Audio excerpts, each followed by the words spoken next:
Bismillahirrahmanirrahim. Alhamdulillahirabbil alamin wassalatu wassalam ala asyrafil anbiya wal mursalin sayyidina maulana Muhammadin wa ala alihi wa sahbihi ajmain. Pasal ketiga pada menyatakan bahwasanya niat adalah yang menentukan balasan kebaikan atau kejahatan. Seperti yang telah sabit, seperti yang telah ada di dalam hadis yang sahih bahwa Rasulullah sallallahu alaihi wasallam bersabda, "Innallaha ta'ala katabal hasanati was sayyi'at. Faman hamma bihasanatin falam ya'malha katabaha Allah indahu hasanatan kamilah. Wa in hamma biha fa'amilaha katabaha Allah asyra hasanat ila sab'i mi'ati di'afin ila adha'afin katsirah." Artinya, sesungguhnya Allah Ta'ala menulis akan segala kebaikan dan kejahatan, maka siapa bercita-cita dengan satu kebaikan lalu ia tidak dapat melaksanakannya karena ada suatu keuzuran, karena ada suatu halangan, seperti umpamanya kesehatan atau keamanan atau ketiadaan yang dituju, padahal dia sudah meniatkan, mencita-citakan berbuat satu kebaikan.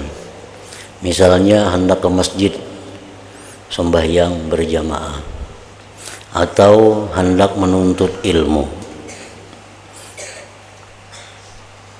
lalu ia tidak dapat melaksanakannya. Umpamanya hendak menuntut ilmu, sudah siap, sudah berencana, tiba-tiba sakit,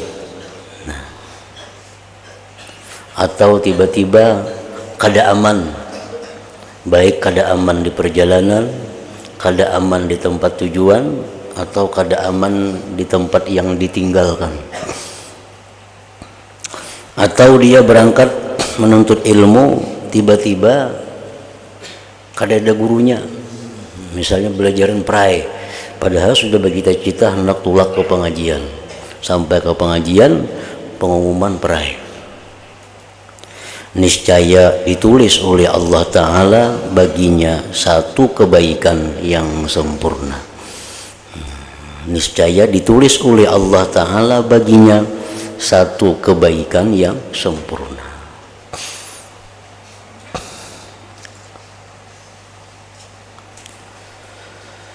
Dan barang siapa yang bercita-cita, berniat dengan satu kebaikan lalu ia dapat melaksanakannya, niscaya Allah Ta'ala menulis di sisinya 10 kebaikan. Itu paling sedikit 10 kebaikan, sehingga kepada 700 kali ganda bisa sampai satu kebaikan itu ditulis Allah 700 pahala, dan sampai kepada gandaan yang sangat banyak, sampai gandaan mungkin berjuta-juta ganjarannya.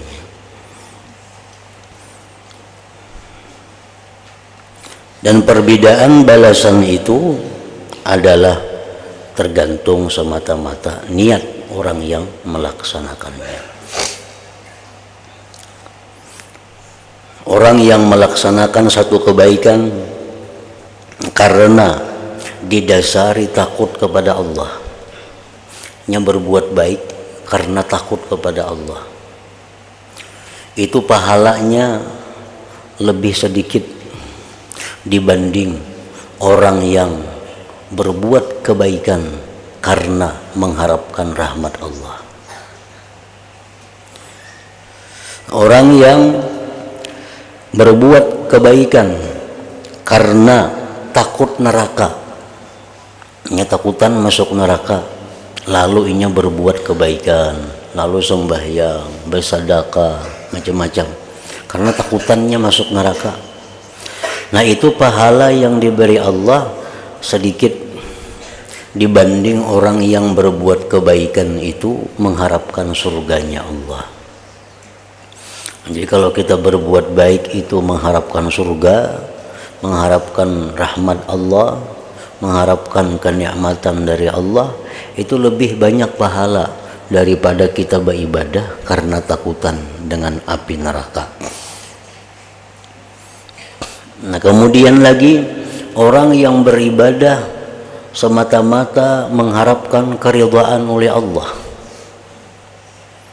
nya kada peduli surga, kada peduli neraka, yang diharapkannya adalah keridhaan Allah. Nah, ini tentu pahalanya lebih banyak lagi, kada 10 lagi, lebih banyak pahalanya dari orang yang beramal mengharap surga daripada orang yang beribadah takut neraka. Nah, kemudian lagi orang yang beribadah semata-mata menjunjung perintah Allah, nya kada tahu apa-apa, kada tahu keridaan Allah, kada tahu surga, kada tahu neraka. Pokoknya aku ini berbuat baik semata-mata menjunjung perintah Allah. Allah nang nyuruh aku berbuat baik, ku gawi, ku perbuat. Kada tahu keridaan, kada tahu surga, kada tahu neraka. Pokoknya ini Allah menyuruh sembahyang, aku sembahyang semata-mata menjunjung perintah Allah. Allah nyuruh bersedekah, aku bersedekah menjunjung perintah Allah. Kada ada urusan lain, kada ada niat lain pada itu. Nah, maka ini pahalanya lebih besar lagi daripada yang 3 sebelumnya tadi. Nah, jadi tergantung niat kita. Kita bersedekah 10.000. Nah, berapa orang saya kong 10.000, saya kong 10.000, saya kong 10.000, itu balasan di sisi Allah kada sama. Nah, ini 10.000 nya mengharapkan supaya jangan masuk neraka, melindungi diri daripada neraka dengan sedekah ini. Nah, itu dibalas Tuhan kebaikan, 10 kebaikan misalnya. Ada yang saya kong ini bersedekah 10.000 supaya ke surga mati. Nah, Allah lebih suka ini daripada yang pertama tadi. Yang ketiga lagi bersedekah inya supaya diridhai oleh Tuhan. Ini lebih baik lagi daripada 1-2 tadi. Yang keempat inya bersedekah menjunjung perintah Allah. Nah, ini lebih banyak lagi balasannya ketimbang 1, 2, 3 tadi. Nah, jadi satu kebaikan itu bisa dibalas Allah 10 sampai kepada 700 kali lipat, sampai kepada yang lipat-lipat yang banyak, yang lebih daripada 700 tadi. Tergantung niatnya. Itu yang pertama, yang melipat gandakan amal. Yang kedua, amal ibadah itu menjadi berlipat ganda yang banyak, tergantung niat tadi 1. Yang kedua, tergantung kebersihan hati orangnya. Orang yang hatinya bersih, maka ibadahnya itu lebih mahal harganya di sisi Allah daripada orang yang hatinya kurang bersih. Orang yang hatinya bersih, nah itu ibadah yang dilakukannya itu sangat besar nilainya, walaupun sama dengan kawannya, tapi kawannya ini hatinya kurang bersih. Nah, kawannya ada masih dengki kepada orang, nah kawannya ada masih sombong, nah kawan kita ini ada masih misalnya niat-niat yang kada baik dalam hatinya. Nah, ini bersedekah 10.000. Ada kita ini bersedekah 10.000 juga, cuma dalam hati kita kada ada sombong, kada ada dendam, kada ada niat-niat yang kada baik, maka ibadah yang kita haturkan ke hadirat Allah itu lebih larang harganya, lebih banyak pahalanya ketimbang ibadah nang hatinya kotor tadi. Itu nang melipat gandakan. Nah, jadi 1 niat, nang kedua hati orang yang bersedekah itu. Yang ketiga, contohnya Dari ibadah, sedekah, sembahyang sama aja.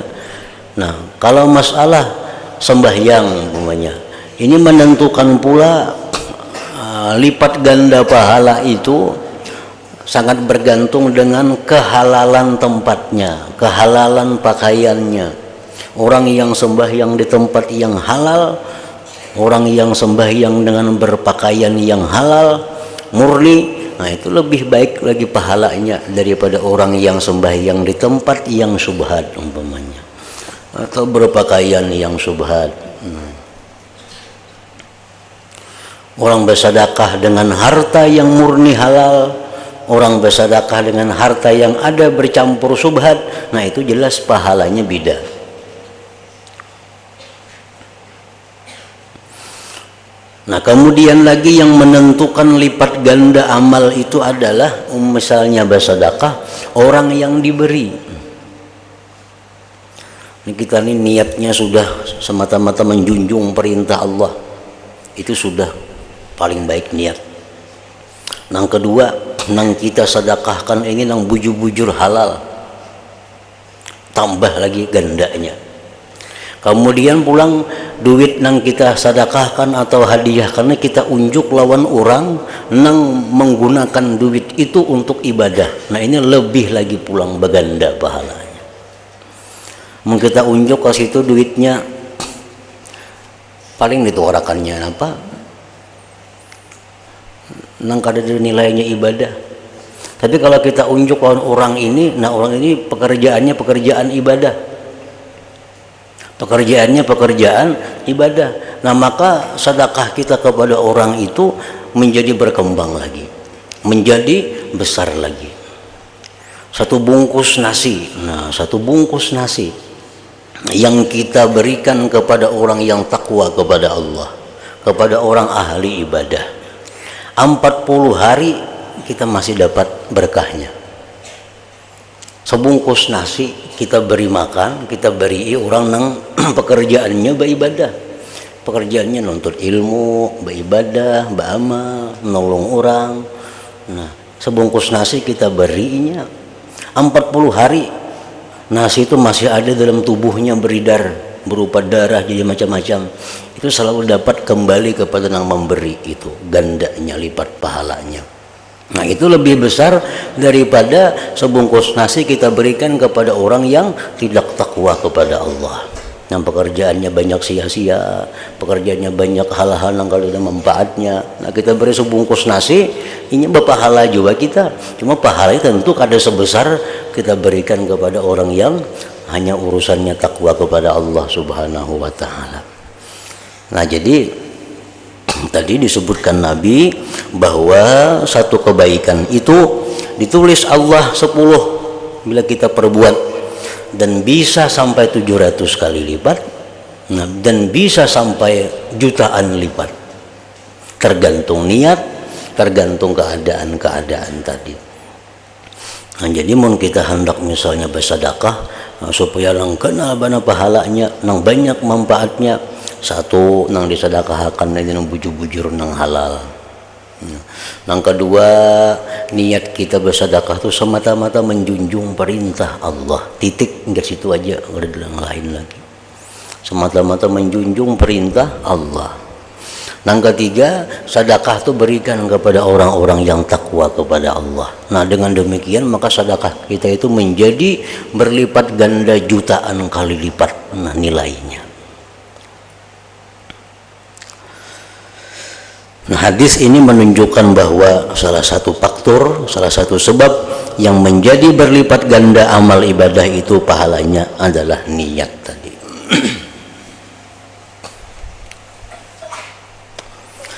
Dan telah sabit pula di dalam hadis yang sahih bahwa Rasulullah sallallahu alaihi wasallam bersabda tentang sepasukan tentara yang menuju ke Mekah untuk menghancurkan Ka'bah. Yukhsafu bi awwalihim wa akhirihim. Artinya ditenggelamkan, masuk ke dalam bumi mulai daripada barisan hadapan sampai ke akhir mereka, yakni keseluruhan mereka. ada pasukan ini ribuan berangkat hendak menghancurkan Ka'bah. Begitu sampai di tengah jalan di suatu perkampungan, Allah tenggelamkan sekampungan itu. Tentaranya tenggelam ke bumi, penduduk kampung itu pun tenggelam juga semuaan ke bumi. Lalu Siti Aisyah radhiyallahu taala anha bertanya, wahai Rasulullah, bagaimana mereka dibinasakan secara keseluruhan sedangkan ada di antara mereka orang yang sebenarnya tidak berdosa? Kan sekampungan ditenggelamkan Tuhan karena pasukan itu lewat di situ. Di kampung tuh ada orang yang kada tahu hendak urusan menghancur Ka'bah. Di kampung tuh banyak orang-orang yang baik, ada juga.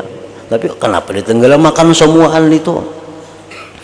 Maka Nabi SAW bersabda, yukhsafu bi awwalihim wa akhirihim thumma yub'atsuna ala niyyatihim.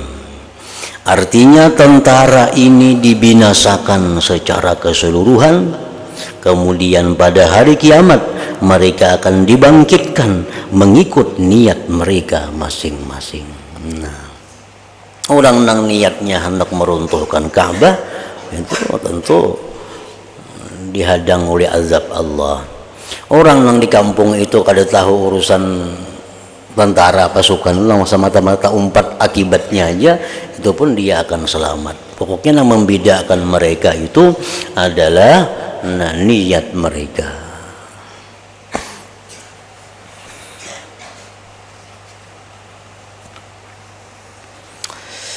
Dan telah sabit di dalam hadis Bukhari dan Muslim daripada Ibni Abbas radhiyallahu taala anhuma bahwasanya Rasulullah sallallahu alaihi wasallam bersabda, la hijrata ba'dal fathi walakin jihadun wa niyyatun. Artinya tidak ada hijrah lagi sesudah patah Makkah, pembebasan kota Makkah, tetapi hanyalah yang ada jihad dan niat. Nabi kita sallallahu alaihi wasallam menghadapi tantangan yang sangat berat dakwah di Mekah. Selama 13 tahun Nabi kita dakwah di Mekah, kurang lebih 13 tahun, menemukan berbagai macam kesulitan, berbagai macam halangan rintangan. Lalu beliau diperintah Allah untuk hijrah ke Madinah. Hijrah ke Madinah. Sejak beliau hijrah ke Madinah ini, sahabat-sahabat Nabi yang tinggal di Makkah itu, mereka disuruh mengikuti Nabi untuk hijrah. Satu persatu sahabat ini hijrah. Bulan ini keluarga ini hijrahan ke Madinah. Bulan berikutnya keluarga ini hijrah ke Madinah. Itu berlangsung kurang lebih 9 tahun. Nah, sahabatnya secara diam-diam pindahan ke Madinah. Karena minggu dudinya ada pulang sekeluarga pindahan pulang ke Madinah. Itu diperintah oleh Allah untuk hijrah ke Madinah. Kenapa? Kan di Makkah ini mereka kada bisa menampakkan keislamannya. Di Makkah kada bisa menampakkan syiar Islamnya karena akan disakiti, dibunuh, dirampas, diperkosa dan lain-lainnya. Diperintahkan hijrah. Nah, selama kurang lebih 9 tahun sahabat ini berangsur-angsur hijrah ke Madinah, dan di Madinah ini Islam sudah sangat kuat. Lalu kembali Nabi kita datang ke Mekah dengan puluhan ribu sahabat untuk merebut kembali Mekah itu dari tangan kafir Quraisy. Nah, itu disebut dengan kejadian Fathu Makkah. Artinya apa? Mekah itu dikuasai kembali oleh Rasulullah sallallahu alaihi wasallam. Nah, sesudah Rasulullah itu 9 tahun kurang lebih hijrah di Madinah dan beliau kembali masuk Mekah, menguasai Mekah. Nah, sesudah itu kada ada lagi diwajibkan hijrah. Kada lagi diwajibkan hijrah ke Madinah karena Mekah sudah di bawah kekuasaan Nabi. Makkah sudah boleh sembahyang berjamaah, di Makkah sudah boleh berzikir bersama-sama, di Makkah sudah boleh segala macam syiar Islam. Jadi tidak perlu lagi orang Makkah ini pindahan ke Madinah, karena Makkah sudah dikuasai kaum muslimin.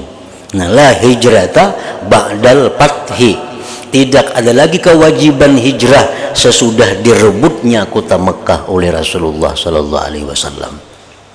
Walakin tetapi yang masih ada jihadun, jihad. Jihad masih ada karena orang kafir belum habis lagi di Jazirah Arab itu. Nabi sudah menguasai Madinah, Nabi sudah menguasai Makkah, tapi orang-orang kafir masih banyak di Jazirah Arab, di pinggiran-pinggiran, sehingga jihad itu masih berlaku. Nah, walakin tetapi jihadun, jihad masih ada, wa niyatun, dan niat.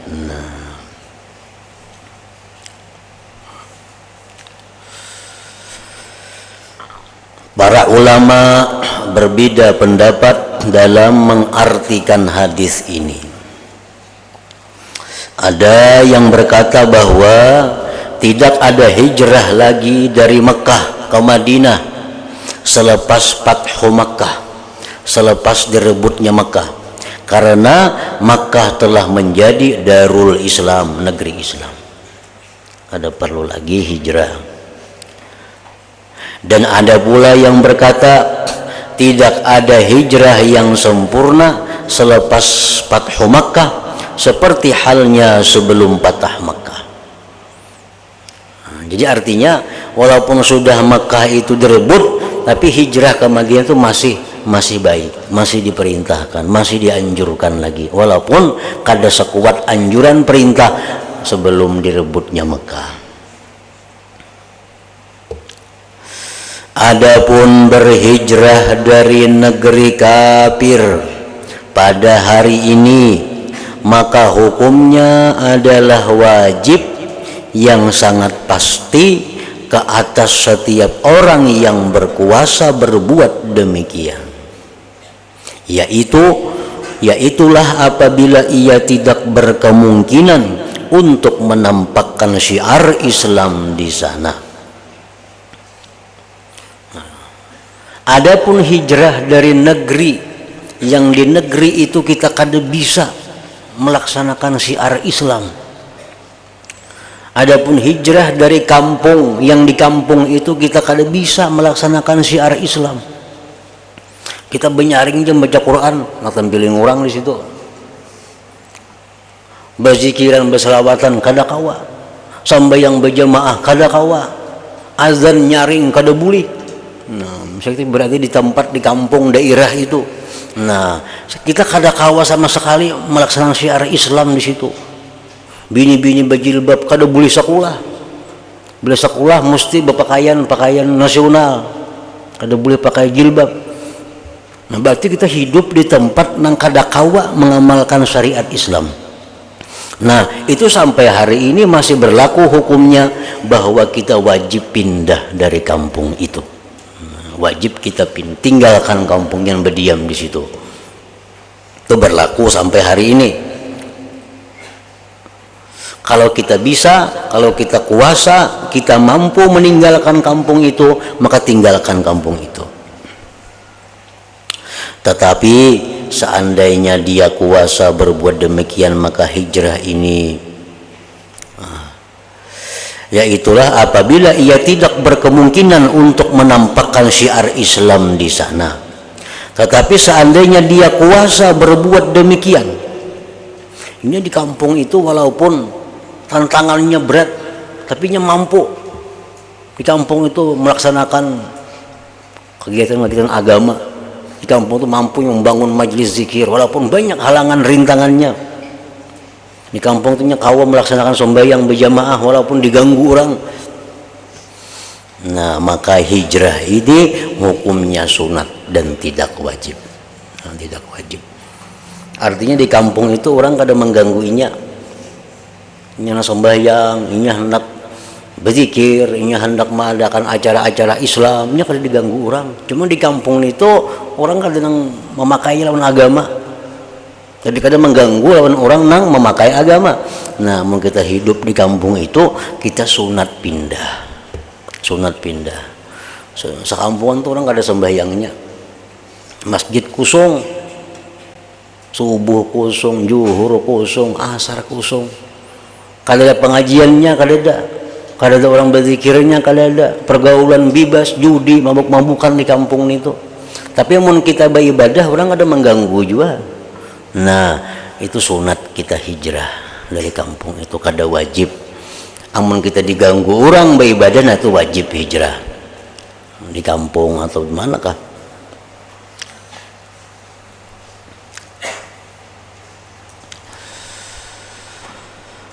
Dan telah sampai riwayat kepada kami. Jadi kita ulangi bahwa yang dimaksudkan dengan kita kada bisa melaksanakan syiar Islam, nang mana kita disuruh pindah dari kampung itu, bisa wajib bisa sunat tadi kan. Nah, itu syiar Islam. Syiar Islam itu macam apa? Syiar Islam itu nang macam sembahyang berjamaah, itu syiar Islam. Karena itu ada azannya, ada qamatnya, karena itu syiar Islam. Lalu lagi di situ kita misalnya di kampung itu kada kawa sembahyang berjamaah ini, kada kawa azan aja, kada kawa dihumbang orang batu bila azan di situ, kada kawa lalu. Nah, imbah itu pulang anak-anak kita, bini kita kada kawa di situ berpakaian syiar Islam, bila berjilbab diulu-ulu orang. Nah, karena kampung itu pakaian bebas. Nah, ini ngarannya syiar Islam. Kada kawa mengaji, mendaras ilmu, kada kawa kita membaca Quran tadarusan, kada kawa. Padahal tadarus Quran, menuntut ilmu itu sunnah Nabi, kada kawa. Nah, ini bisa wajib kita pindah. Kalau mengalami gangguan bisa sunat kalau kada mengalami gangguan. Itu artinya syiar Islam. Nah, amun halnya kita kada kawa melaksanakan, misalnya mun kita di kampung situ kita kada kawa bertahlilan. Nah, tahlil itu kada syiar Islam itu. Misalnya kita kada kawa ma'arwah, mahaul kada kawa di situ diseriki orang bila mahaul. Nah, itu lain kisah. Mahaul itu kada termasuk syiar Islam nang kita dituntut untuk meninggikannya. Karena mahaul itu kada ada suruhan Nabi, kada ada suruhan para sahabat, kada ada suruhan para tabiin, kada ada. Itu hanya merupakan kegiatan adat istiadat yang diisi dengan nilai-nilai keagamaan. Nah, itu kada syiar. Misalnya di kampung situ kada kau bermulutan seriki orang. Nah, itu kada apa-apa itu. Karena memperingati Maulid Nabi itu kada termasuk syiar Islam yang wajib kita laksanakan. Membaca mulut itu kada kawa di kampung situ seriki orang. Nah, itu kada usah pindah pada kampung situ. Karena membaca mulut itu kada termasuk syiar Islam yang wajib kita dirikan, yang kita nampakkan. Lain sembahyang berjamaah, nah itu syiar Islam yang wajib kita nampakkan. Berpakaian Islam itu yang wajib kita nampakkan. Menuntut ilmu, majlis taklim itu syiar yang wajib kita nampakkan. Karena menuntut ilmu itu kan wajib hukumnya. Nah, jadi itu syiar yang wajib dilaksanakan. Macam di Makkah contohnya. Di Makkah itu kada kawa mulut, kada kawa baca habsi. Di Makkah itu boleh nyaring, kadang-kadang tangkap kurang. Kada kawa orang bahau di Makkah kada ada. Yang terbuka nang jadi banyak semasjidan bahau kada ada di Makkah itu, Makkah Madinah itu ditangkap kurang nang situ. Nah, itu kada apa-apa itu, karena masalah ini masalah khilafiyah, bukan masalah syiar nang wajib disebarkan, kada itu.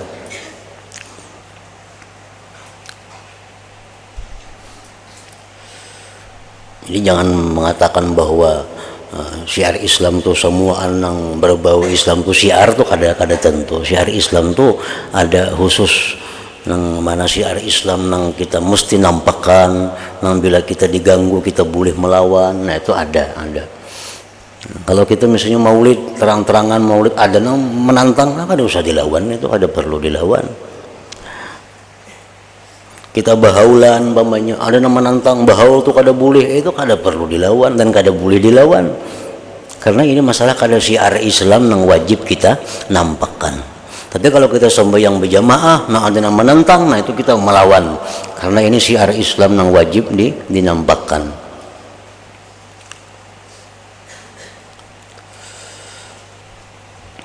Dan telah sampai kepada kami daripada Imam Abu Maisarah Al-Kufi Al-Hamdani, salah seorang tabi'in radhiyallahu taala anhu, bahwasanya beliau apabila mengambil pemberian daripada Baitul Mal, pasti beliau mensedekahkan sebagian daripadanya. Baitul Mal itu Baitul Mal itu artinya kas negara, yang dikumpul dari apa? Satu duit-duit di negara, di suatu daerah itu ada Baitul Mal yang dikelola oleh pemerintah Islam. Nah itu duit yang dikumpul satu dari pajak-pajak orang kafir. Karena orang kafir itu kalau diam di negeri Islam, nya wajib bayar pajak.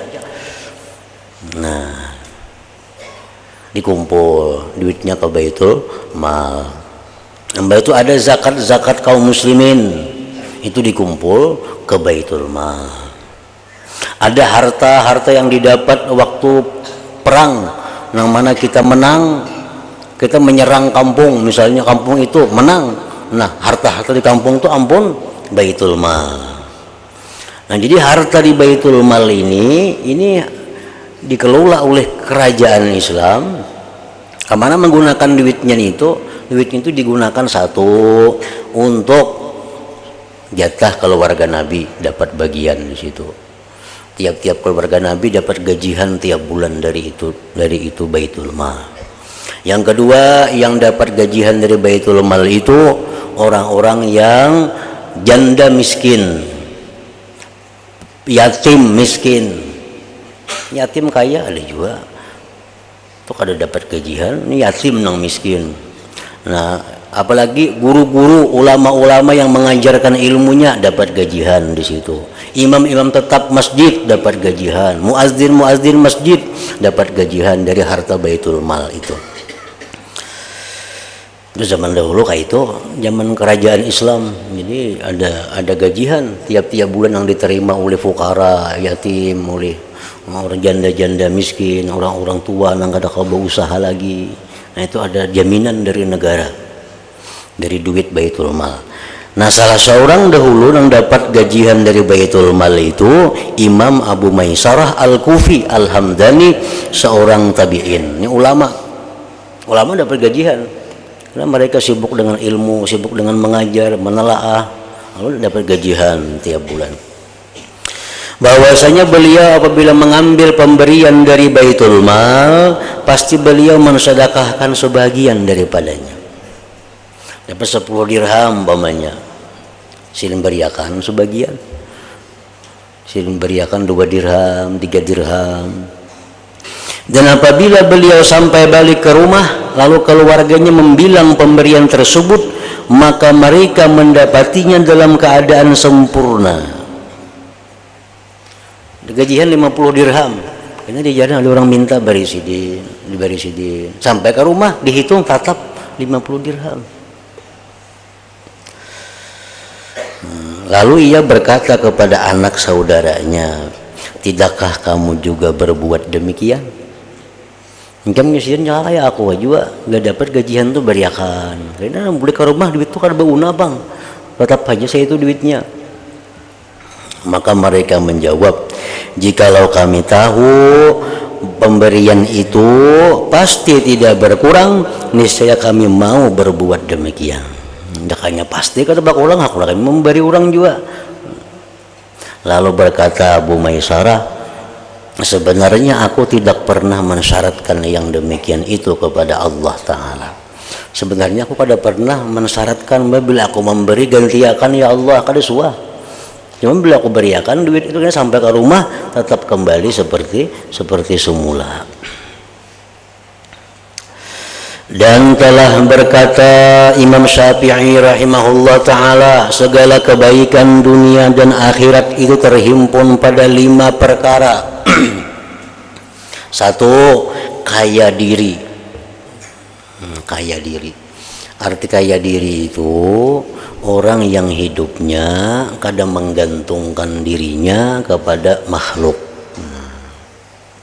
Orang yang masalah kehidupan dirinya kadang menggantungkannya kepada makhluk, itu kaya diri ngarannya. Ada orang yang tergantung lawan si fulan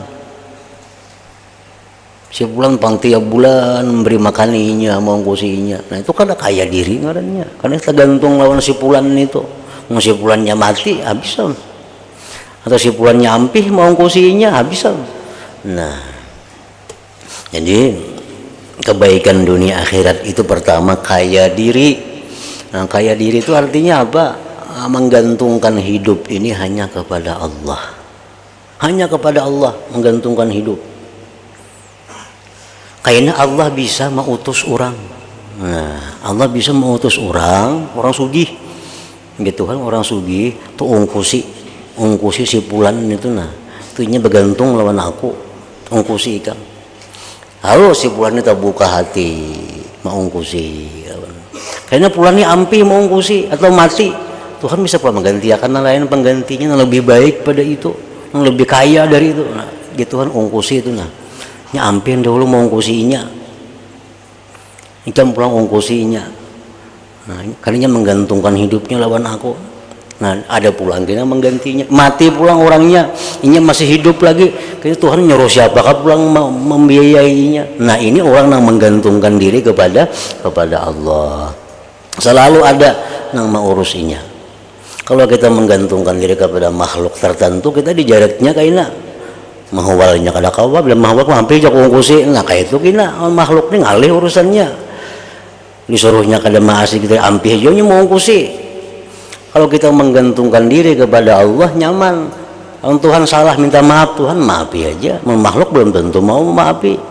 Nah, jadi gantungkan diri kepada Allah. Allah pasti, nah, pasti 10 kali pasti akan mengirim manusia, mengirim makhluk yang akan menjaga dia, akan membintingi dia. 2, menahan diri dari menyakiti orang lain. Jangan menyakiti orang lain. Kenapa garang menyakiti orang lain? Keuntungannya apa? Perkataan kah, tingkah laku kah, menyakiti orang lain, apa untungnya? Untungnya kada menyakiti. Ruginya maka banyak menyakiti orang itu. Nah, kalau kita orang tersakiti dengan kita karena kita tegur tuh kada jadi masalah. Kita bisa menagurinya dengan baik-baik, dengan aturan agama yang ada. Lalu kita singgung, sakit hati, nah, itu udah ada urusannya. Itu dibenarkan oleh agama. Tapi yang kada boleh menyakiti orang lain, artinya menganiaya orang lain. Baik menganiaya apapun. Nah, jangan hendak menyakiti orang lain. Kada ada untungnya menyakiti orang lain itu. Yang ketiga, mengusahai yang halal. Amun hendak berusaha juga cari usaha yang halal.